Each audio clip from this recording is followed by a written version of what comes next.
Bismillahirrahmanirrahim. Assalamu alaikum, dear students. Today our topic is transfer of power to Indians gradually through acts of 1861 and 1892. Class 8 History Unit number 1. इससे पहले हमारा जो lecture है जो मैंने deliver किया था, तो इसका समरी ये है कि ब्रिटिश कम्युनिकेशन जो सिस्टम था,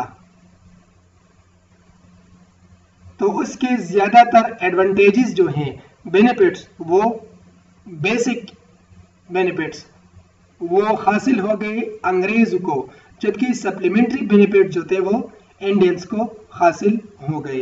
ख्वाह वो रेलवे लाइन्स थी, रोड्स थी, इंडस्ट्रियल डेवलपमेंट जो भी, लेकिन बेसिक बेनिफिट जो थे वो ब्रिटिश को ही हासिल हो गए।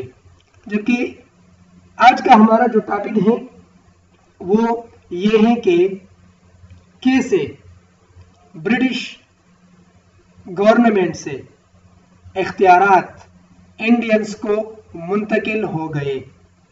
जो इख्तियारात थी, जो ताकत थी, वो कैसे ब्रिटिश से इंडियन को हासिल हो गए, इस पर हमारा डिस्कशन होगा। जिसमें पहला जो है the Indian council act 1861। Act से मुराद कानून है। किसी भी मुल्क को चलाने के लिए कानून निहायत जरूरी होती है, यानी कि a law made by a legislative council. अब लेजिस्लेटिव काउंसिल या लेजिस्लेचर ये क्या चीज़ है? तो लेजिस्लेटिव काउंसिल से मुराद कानून बनाने वाला इदारा, यानी कानून बनाने वाला काउंसिल होता है जिसका काम मुल्क के लिए कानून बनाना होता है। तो इंडियन काउंसिल एक्ट 1861 में हम डिस्कशन करेंगे act made by legislative council, यानी कि ये एक्ट जो था 1861 वाला एक्ट जो था, ये लेजिस्लेटिव काउंसिल कानून बनाने वाले काउंसिल ने ये बनाया। जबकि British legislative council approved it, जबकि ब्रिटिश का जो कानून बनाने वाला काउंसिल था, इसी काउंसिल ने इस इंडियन काउंसिल एक्ट को क्या किया? अप्रूव किया, पास किया। Viceroy legislative council and it's power were reformed, यानी कि वायसराय का जो लेजिस्लेटिव काउंसिल था, द इंडियन काउंसिल एक्ट 1861 में जो रिफॉर्म की गई थी, इसमें पहला ये है कि वायसराय का जो कानून बनाने वाला काउंसिल था, इसी काउंसिल के जो प्राइस थे, इन्हीं काउंसिल के जो ताकत थे, इन्हीं काउंसिल के जो इख्तियारात थे, उसमें तब्दीली की गई, उसमें इस्लाहात की गई, इस पर गौर किया गया। इसके बाद British tried to run affairs of government in a more democratic way. Democracy से मुराद जमहूरियत हैं, जिसमें आवाम को इख्तियार होती है कि वो अपने पसंद का एक सरबराह जो है वो हुकूमत के लिए मुंतखब करे। यानी मुल्क को चलाने के लिए जो लोग होते हैं, जो वज़रा सरबराह होते हैं, वो आवाम के ज़रिए जब वो मुंतखब किए जाते हैं तो हम उसे डेमोक्रेटिक या डेमोक्रेटिक वे का नाम देते हैं। तो ब्रिटिश ने यह कोशिश की कि गवर्नमेंट के जितने भी मामलात हैं तो उनको ज़्यादा से ज़्यादा जमहूरी बनाया जाए। इसी तरह Indians were provided opportunities to participate in political affairs. इसी तरह इंडियंस को भी ये मौके फराहम कर दिए गए, इंडिया को भी मौका दिया, इंडिया के बाशिंदों को, हिंदुस्तान के रहने वालों को ये मौके दिए कि वो सियासी मामलात में जो है हिस्सा ले।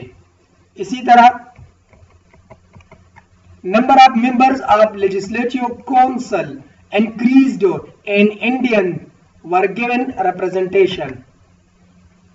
यानी कि लेजिस्लेटिव काउंसिल, कानून बनाने वाला जो काउंसिल था, जो इदारा था, इसमें जो मेंबर्स थे, इन मेंबर्स की तादाद को ज्यादा कर दी गई और इसी तरह हिंदुस्तान के रहने वाले यानी कि इंडियंस को भी इसमें नुमाइंदगी दी गई।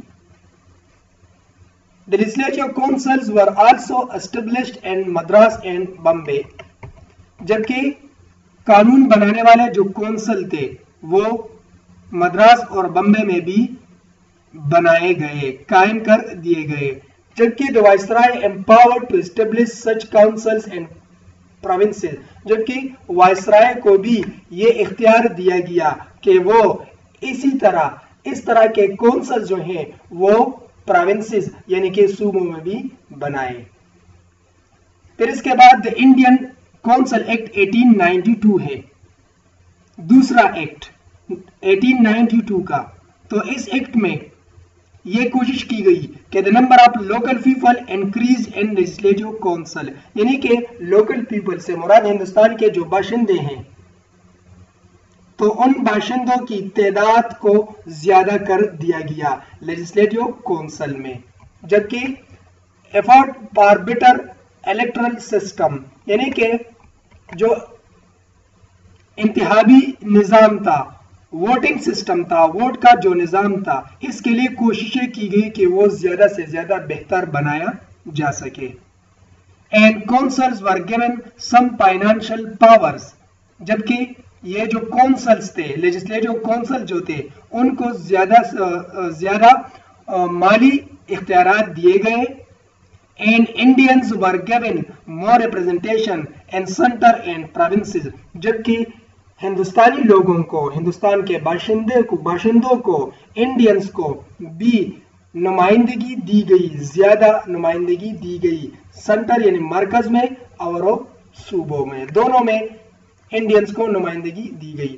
तो डियर स्टूडेंट, आज के लिए ये दो एक्ट काफी हैं।